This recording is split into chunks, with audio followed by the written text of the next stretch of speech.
Залуусаа энэ хичээлээр бүгдээрээ тэнцвэр болон хүчний моментуудын тухай ойлголтуудыг өөр юм болгож авах болно. Энэ хичээл нь цуврал хичээл байх болно гэдгийг сануулъя. За тэнцвэр гэж юу вэ? За тэнцвэр гэдэг бол хөдөлгөөнгүй бие тогтмол хурцтай хөдөлж буй биеийг хоёулангийн тэнцвэрт байгаа гэж хэлнэ. Зөвхөн хөдөлгөөнгүй бие биш. Тэн дээр нэмэх нь тогтмол хурцтай хөдөлж буй биеийг ч гэсэн тэнцвэрт байна гэж хэлнэ. Эдгээрийг ангилах юм бол статик тэнцвэр, динамик тэнцвэр гэж ангилж болох нэ. За тэгвэл энэ дээр нэг бол хөдөлгөөнгүй эсвэл тогтмол хурдтай хөдөлж байгаа энэ биеийг буюу А тэг байгаа эдгээр биесээ бүгдээрээ статик тэнцвэр эсвэл динамик тэнцвэрт байна гэж үзэх нь байна. Статик эсвэл динамик тэнцвэрт байхын тулд хоёр нөхцөлийг хангаж явах ёстой. Эхнийх нь бүх гадаад хүчний нийлбэр тэгтээ тэнцвэр байх ёстой гэж үгсүг вэ? Нэг ийм бит байлаа гэж үзье. Энэ бие дээр үйлчилж байгаа хүчнүүдээ бүгдээрээ зуръя. За гих мэт хүчнүүд үйлчилж байгаа гэж бодчих. Эдгээрийг F1, F2 гэх мэтчлэн нэрлэе. Тэгвэл шилжилтийн тэнцвэрт байна гэдэг маань өөрөө эдгээр бүх хүчнүүдийн нийлбэр нь тэгтээ тэнцвэр байх ёстой буюу F1 тэг байх учиртай байдаг гэж. Ингүүл шилжилтийн буюу X тэнхлэг дээр ч юм уу 50 байх эсвэл тогтмол хурдтай хөдөлгөөнөө үргэлжлүүлээд явах нь байна гэсэн санааг илэрхийлнэ. Хүч бол вектор хэмжигдэхүүн, өөрийн гэсэн чиглэлтэй хэмжигдэхүүн. Тийм учраас эдгээр чиглэлийг дийлэх тохиолдолд яадаг вэ гэхээр бид нар x ба y координат дээр байгуулагчтан задлаад x тэнхлэг дээрх бүх хүчнүүдийг нэмээд хооронд нь тэгтээ тэнцвүүлнэ. Y буюу босоо тэнхлэг дээрх хүчнүүдийг бүгднийг нэмээд бас тэгтээ тэнцвүүлэх замаар тэнцвэрийн нөхцөлийг одоо бичиж болох нэ. За энд хэлсэн байна. X ба y тэнхлэгийн дагуух хүчнүүдийн нийлбэр тус тустай тэнцвэртэй байна гэсэн байна. Эдгээрийг ойлгохын тулд бүгдээрээ жишээ нэгийг бодож үзье. 10 ньютон жинтэй чийдинг таазнаас үл сунах нарийн дамжуулагчаар зүүсэн байна. Утасны татах хүчийг олооч гэсэн байна. За эдгээрийг олохын тулд бүгдээрээ тухайн бид үйлчилж байгаа хүчнүүдийг нэг нэгэнгүү дүрслэе. Дээшээгээ утасны татах хүч, доошоо хөндийн хүч, X тэнхлэг дээр ямар нэгэн үйлчилж байгаа гадны хүч байхгүй байгаа учраас эдгээрийг бичихгүй. Ингээд доошоо 10 ньютон, дээшээгээ утасны татах хүч ямар байх вэ гэж асуусан байна. Хамгийн түрүүнд X тэнхлэг дээр гэдэг ингээд тэмдэглэж. За энэ тэмдэглэгээ өгнөөс хойш бүгдээрээ сурыг X тэнхлэг дээр тэнхлэг X гэчээ. Бүх хүчнүүдийн нийлбэр тэгтээ тэнцвэр байх хэрэгтэй. Ямар нэгэн хүч байхгүй байгаа учраас бүгдээрээ тэгтээ тэнцвэртэй тавьчих. Харин Y буюу босоо тэнхлэг дээр хоёр хүч байна. Дээшээгээ Y тэмдэгтээ доошоо сөрөг тэмдэгтээ авъя. Дээшээгээ Y нэмэх T доошоо W хасах тэнцв тэг. Багшаа нийлбэр хичээгээ хасаад байгаа юм бэ? Нэмэх хасахын хасах гарч байгаа учраас хасж байгаа юм. Тэгээд W гэдэг буюу хөндийн хүч байна. Өөрөөр доошоо чиглэж байгаа учраас түүнийг хасах тэмдэгтээ харин дээшээгээ чиглэж байгаа утасны татах хүчийг нэмэх тэмдэгтээ авсан гэж бодож. За энэ дээрээс үргэлжлүүлэх юм бол T гэдэг бол W-та тэнцвэнд байна, тэр байна. 10 ньютон утасны татах хүч 10 ньютон гэдэг ингээд олчиж болно. За жишээ 2-ыг хий. Таазнаас зүүсэн бие хэвтэй чиг 15 ньютон хүчээр татав. Утасны татах хүч ба биеийн жинг бол синус 53.0.8 косинус 53.0.6. Энд нэг бит байна. Тухайн бит үйлчилж байгаа хүч бүрийг бүгдээрээ дүрслэе. Хамгийн ихний алхам баруун гар тийшээ утсаар татж байна. За тэр нь 15 ньютон юм байна. Ийшээгээ бас нэг утасны татах хүч байна. Мөн доошоо өөрийн гэсэн хөндийн хүчээрээ дарах нь ойлгомжтой. Энэ тохиолдолд яах вэ? Энэ тохиолдолд бүгдээрээ X ба Y тэнхлэгтэр эдгээр хүчнүүдийг задлах шаардлагатай. За эдгээр нь Y тэнхлэг, энэ нь X тэнхлэг. Харин хоёр хүч нь X болон Y тэнхлэгүүд дээр оршиж байгаа учраас тэдгээрийг байгуулагчтан задлах шаардлагагүй. Харин босоо чиглэлтэй, мөн хэвтэй чиглэлтэй өнцөг үүсгэж байгаа 53 градус өнцөг үүсгэж байгаа энэ утасны татах хүчийг бүгдээрээ задлая. Окей. За яаж задлах вэ гэхээр ингээд задлж байна. Зүүн дээшээгээ чиглэж байгаа гэж үзээд зүүн гар тийшээгээ дээшээгээ чиглэж байгаа нэг байгуулагчт нь ингээд задлчихна гэсэн. Одоо энэ хүч бол өөрөө байхгүй. Энэ юу болох вэ гэхээр T синус 53 градус болно. Энэ бол T косинус 53 градус болно. Учир нь гэвэл энэ 53 градус юм бол энэ ч гэсэн 53 градус байх нь ойлгомжтой.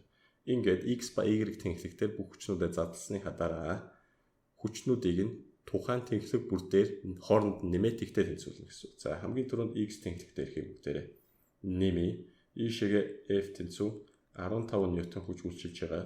Түүнийг нэмэх F зүүн гар тийшээ бол хасах гээд T косинус 53 градус ингээд тэгтээ тэнцвүүлнэ гэсэн.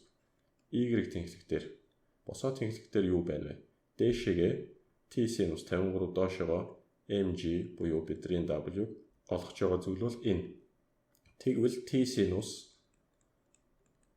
53 mg W гэсэн үг. Энэ дээрээс бүгдээрээ T-г олъё. Хамгийн ихний тэгштгэл дээрээс T-г яаж олох вэ гэхээр F гэдэг хүчийг cosinus 53 тугаараад олчихно гэсэн үг. F гэдэг хүч нь 15 ньютон гэж өгөгдсөн байна. Cos 53 0.6 гэж өгөгдсөн байна. Тэгвэл хуваая бүгдээрээ 15-ыг хуваах нь 0.6 25. Утасны татах хүч нь 25 ньютон гарсан бол W гэдэг бол хөндийн хүч нь 25-ыг үржих нь sinus 53 тэр 0.8 үржих нь 0.8 ингээд 20 ньютон гарах нэ.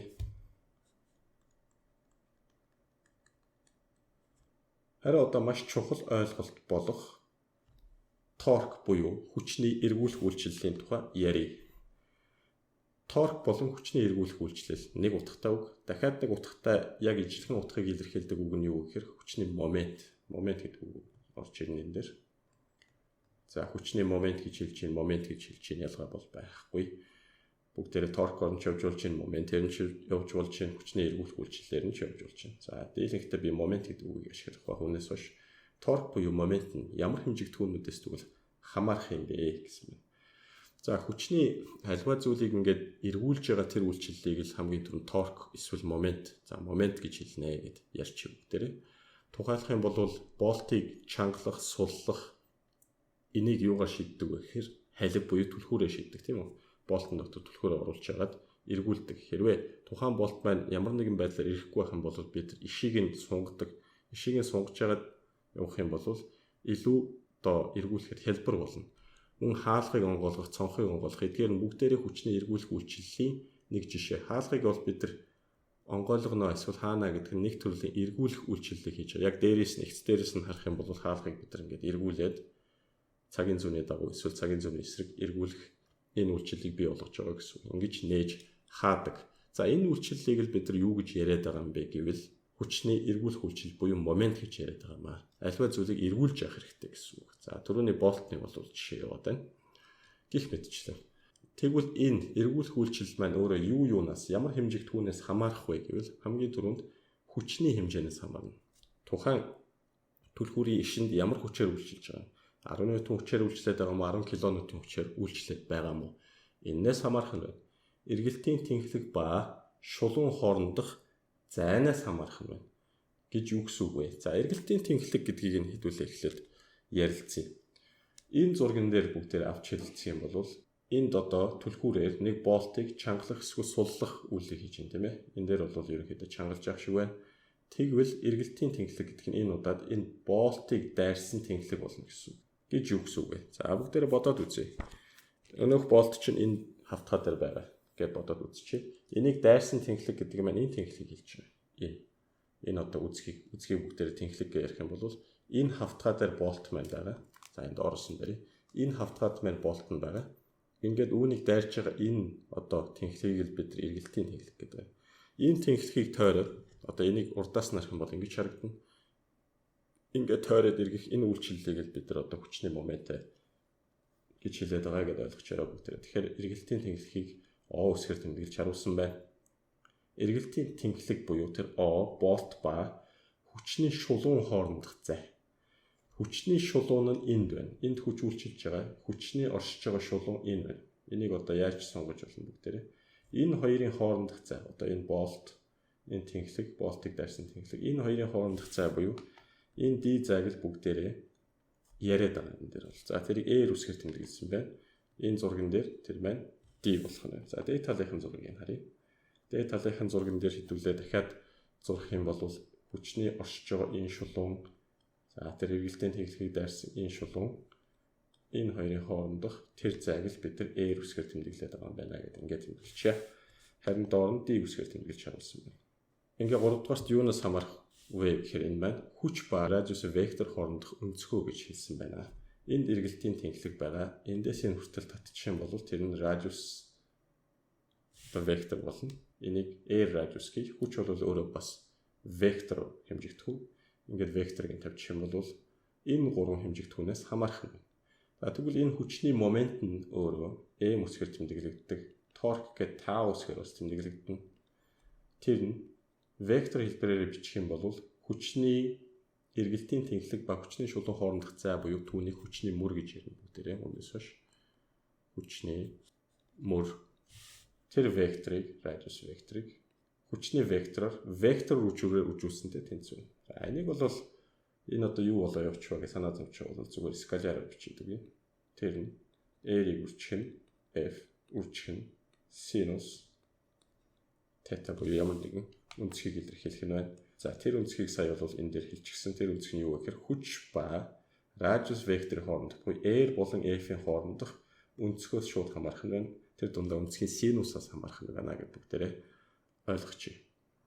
Хүч перпендикуляр байвал момент их, параллел байвал тэг байна гэсэн байна. Хүч перпендикуляр байвал момент нь их, параллел байх юм бол тэг байна гэж үг гэсэн үг. За хүч нь r-тэй перпендикуляр байвал гэсэн үг. R вектортай перпендикуляр байх юм бол момент нь их, хүч нь r-тэй параллел байх юм бол момент нь хамгийн бага байна буюу тэг байна гэсэн үг.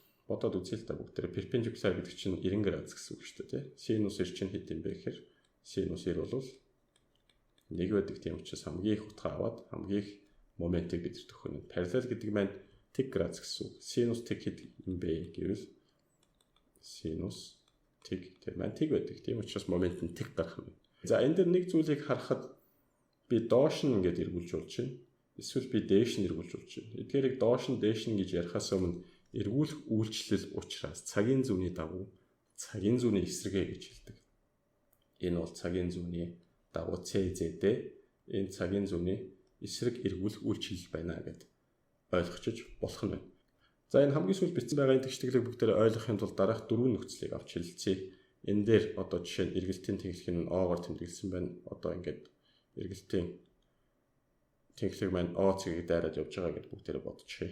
Тэгээд F хүчээр үйлчилсэн байна. Цагийн зүүний дагуу явж байна тийм ээ. Тэгвэл энэ дээрээс моментыг бүгдээр яаж болох вэ гэхээр D үржих нь F гэдээ болчихно.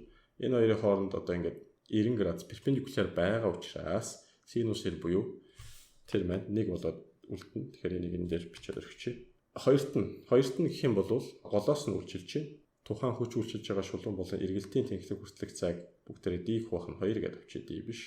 Тэгвэл энэ дээр момент 2 нь хэд гарах вэ гэвэл момент b гэх түүнийг f-ийг үржих нь d хуваах нь 2 буюу d хуваах нь 2-ыг үржих нь f гарах нь байна. C нөхцөлд үйлчилж байгаа хүч нь 2 дахин багассан байна. Мөр нь ижлэх нь d байна. Энэ дээр хоорондынхон үнцэг нь бол 90 градус байгаа шүү. Тэгэхээр d-ийг үржих нь f хуваах нь 2 df-ийг хуваах нь 2 болох нь байна. За хамгийн сүүлийн энэ d хувилбар дээр энд хүчний момент үүсэхгүй. Яагаад гэхээр хүчний момент гэдэг чинь хүчний эргүүлэх үйлчлэлийг хэлж байгаа. Ямар нэгэн байдлаар эргэж явах хэрэгтэй. Тэрнээс татах эсвэл түлхэх үйлчлэлийг хэлэхгүй байгаа юм. Гэтэл энд үйлчилж байгаа энэ f хүч нь өөрөө тухайн савааг татах үйлчлэл үзүүлж байгаа саваанд тийм ээ. Тийм учраас энд эргэх үйлчлэл бий болохгүй байгаа учраас момент нь тэг болох юм гэсэн үг. Яагаад вэ гэхээр f хүч нь d-тэй параллел биш шүү дээ. D-тэй параллел байна гэдэг чинь d-ийг үржих нь f синус параллел синус тэг болоо явчихна. Ингээд тэг гарах нь байна.